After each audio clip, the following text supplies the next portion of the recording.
All right, so we're live now, but just shoot the breeze a little bit, because I got to re-grab the thing. Tell us about your haunted childhood. Oh, wow. Getting deep. When I was a kid, I was actually attacked by a zombie. That's actually true. Like on Halloween? I went to, like, I was walking downtown with my parents and there was a zombie walk, and we didn't know about that, and I was like terrified of zombies. And then this one like ran up to me and like jump scared me, and my mom like turned on it and screamed F off at it, and it would sprint. That teenager sprinted. They were scared. You don't scare a kid. Yeah, my mom's pretty scary. Did you survive? No, actually. Now you know my dark secret. I'm actually like a zombie, dark, wizard, vampire, werewolf. You're like, don't look at my butt. I'm running out of monsters. Give me a second. This is on YouTube, isn't it? Yeah, it's fine. Cool. This is in Miranda's memory. So what's the deal with animations? So what's the problem? Why did you choose this as a career? Animation students, am I right? Get a load of these guys. Get all these guys. What's their problem? Guys. Have you ever?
I don't show up on camera.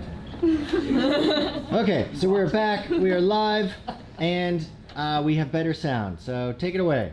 Okay, I'm good to go? Good to go. Okay, awesome. Hi, here to talk about Coolcasters. What is Coolcasters about? Once upon a time, there were these two apprentice scribes. There was these studies rabbit, his name is Lop, and he's really good at like technical drawings, and then there's his friend slash rival Whip, and he's just here for a good time. They are rivals, and they are trying to win over their headmaster, who will only take on the best of the two of them to be their personal assistant. So one day they're doing this test, and the minute their headmaster leaves, they're left to their own devices, and things start to go a little bit awry because they let the rivalry get out of hand. And so they suddenly find a quill with magical abilities, and they realize there's something kind of off about this quill. Everything they draw with it comes to life, so they start to create these weird little guys. And this moment of beautiful collaboration quickly turns to competition, and they start throwing hands. It gets out of hand. The quill goes flying. Oh no, she's bleeding on the floor. And now there's a huge huge spill of magic ink. And from this ink rises a horrible dragon. Ooh! And they realize, oh no, this is pretty bad. So they do the next logical thing, which is run for their lives. So they're running, they're trying to survive, and they realize that the only way to get out of this is to work together in order to defeat this thing. And they decide to put the rivalry aside and use their two different drawing skills in order to create something that's going to defeat this dragon. So Lop decides it's time to draw swords, literally. He draws a really cool sword because he's really good at stuff like that. And Whip's drawing, well, he's like fire. Fire could kill this thing. And they realize what happens when you put a sword and fire together. You get a fire sword. And you know what fire swords do? They kill dragons. So they do it. They manage to bring this thing down, and all before their headmaster comes back. I lied. Actually, their headmaster comes back and catches them in the middle of this giant mess. And they're not too happy. They're not too pleased about this whole situation. And they realize, maybe neither of them are going to get the position that they were both vying for because they let their competition and their rivalry get in the way for a moment. But they also realize that by putting aside the rivalry and working together, they were able to create something even better than all of it. But yeah, so here's my inspirations. I love weird medieval art. I want everyone to make a weird medieval freak sona. I wanted to combine both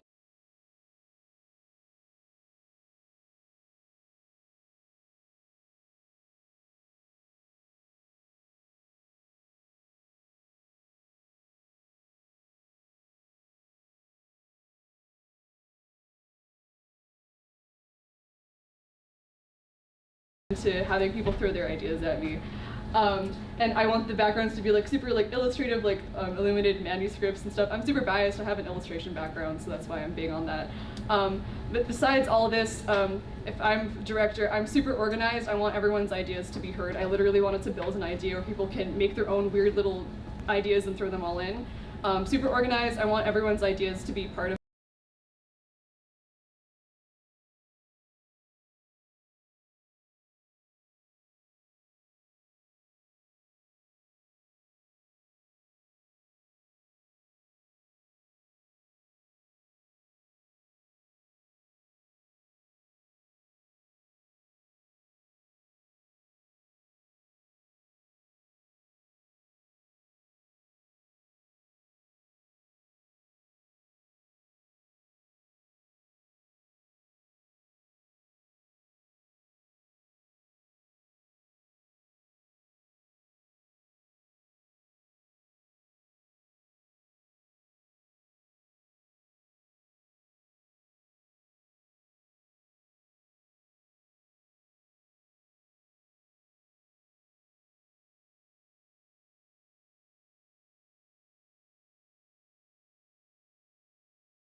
So I didn't realize how serious this is gonna be, so I put a meme on my first slide. Sorry, guys. Yay!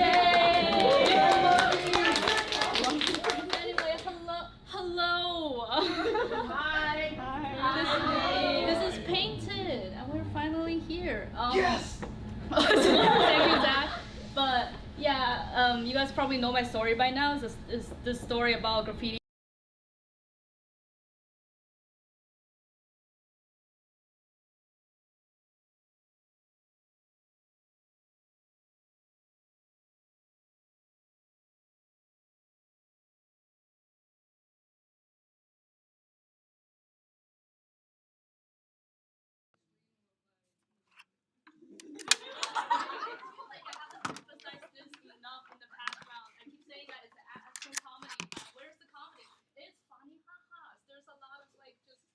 Humors in there that people probably won't give. I'm gonna be like, it's anime reference. I get that.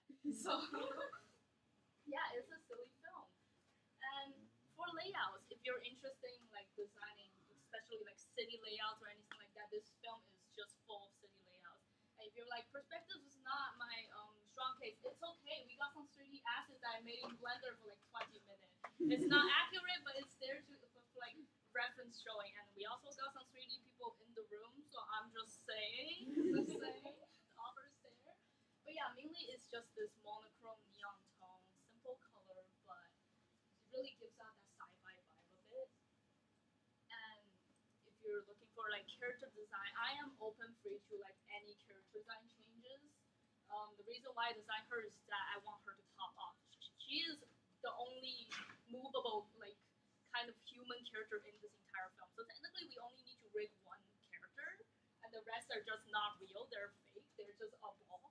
So might take some load off, but really the Yu-Gi-Oh here is really not riggable, so if you feel free to like change it, I'm okay to any of that too. But just like animation wise, there's the silly factor, which is just repetitive, like a character sliding in, doing some silly goofy action, and just like easy to manage, I will say, and just convey the energy. And then we also have the money shots, which is later come in the story, where she's actually fighting the AI. What would she do? Is kind of that trigger animation, like going really into anime and have like the use of effects and just motion and just strong posing to convey the idea. But yeah, sorry I didn't tell much of the story. If you're just the first time hearing the story, I'm sorry about that. But I just want to tell a bit about like why did I make this film in the first place. Is that I really want to tell a story from an artist's perspective. Like the world is changing, and as a person who really can't do much about it, what can I do is that I can continue my passion. And this is basically a film about that. It's like I know I can't do much, but I know they can't replace us for our creativity. And that she is basically this part, I feel like, in believe in every artist. She is this unhinged part that like you don't really give a fuck what everyone says. You're just like, this is my passion because I love doing this, and I will continue doing this. And if you really like that energy, and if you really feel like this is the kind of thing that you want, what this is the kind of message you're going for, then yeah, join in. But at the end, keep calm and paint on. Thank you so much for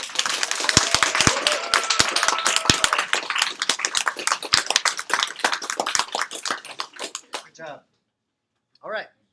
Next up.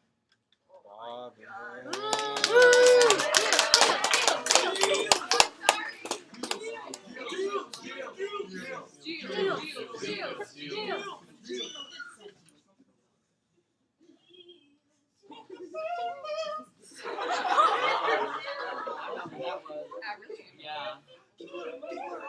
It's even got a barcode. Can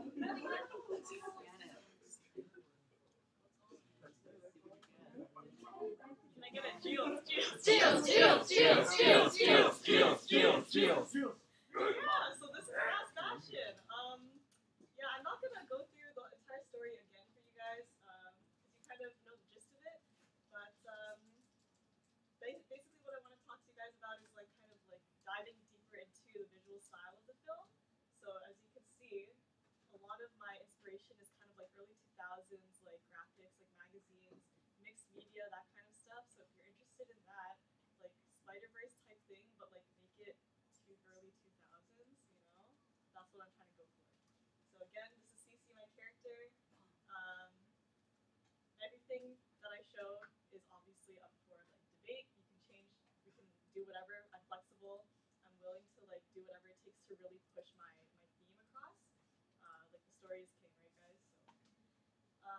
So this is a new little thing that I added to really push my idea forward, which is that like you know, like individuality and like not following the crowd, being your own person, that kind of thing. Basically, her entire outfit is composed of name brands. She's like a sheep. She's a follower. She has this like all her stuff is basically name brand. She's like not individual at all, except for her one necklace, which is the only thing that she owns that she purchased on her own volition, and that shows like the last vestiges of her individuality. So she's like walking around this mall. She's like so proud that everything that she owns is like. She also is seeing the storefronts that have the same label that she's wearing. Even the gum on her shoe is Gucci. And then she starts to notice that there's everyone around her is wearing the freaking Gilles. And she's surrounded by the Gilles. She's being overwhelmed by the Gilles. It's a Gilles stampede, a jampede, if you will. And then she has to parkour across the entire mall to get to the Gilles, right? And this is where most of the action is going to come in. So, yeah, I'm willing to. This is going to be like, I think a lot of the fun in it is like figuring out poses, figuring out like how to make this as snappy and like energetic as possible. I think there's a lot of like potential here for really cool action scenes and like really cool posing, that kind of thing. Again, she loses the Gilles, and then bringing back the her necklace is that someone compliments her necklace, which is the only thing that she actually is like unique about her, and then she realizes that she doesn't have to follow the trends and only have name brands, and you know she can actually do her own thing and figure out her own style. Yeah, I don't know if you guys know this meme. No, I know this one, yeah. Your outfit sucks, lol. You suck. And then she's like crying in the mirror. This is my persona. Yeah, this is my inspos again, and bribery. Bribery for you guys. I like how the whole dragon is The dragon with a J. Dragon. So if you work on my film, we get to work on stuff like this, you know. We have PNG textures so that we don't have to draw it in. And yeah. Thank you.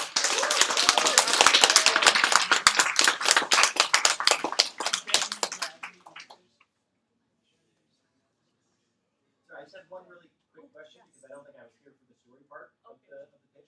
So your ending is she gets validation for individuality by getting complimented on the necklace.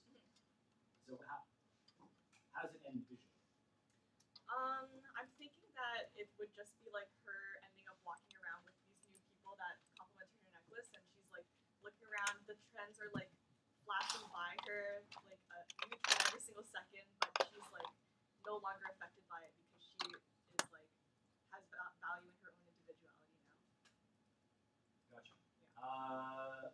I wonder if there's an extra beat at the end where she's now setting a trend and everyone else starts wearing a necklace like that. Maybe, or I was also thinking that like turns out she doesn't even learn her lesson. Someone in like Heelys rolls by and she's like, wait a minute. Yeah. But yeah, it could go either way. But my main message is that like individuality, do your own thing. Don't just follow the crowd. By the end of the film, it would be funny if the Jeals thing was already over. Yeah. So like the Jeals is done. The new trend is like plaid, like arm warmers or something, and it's like something really stupid, but like she no longer cares because it's like Yeah, like the Jeals are no more Jeals. yeah.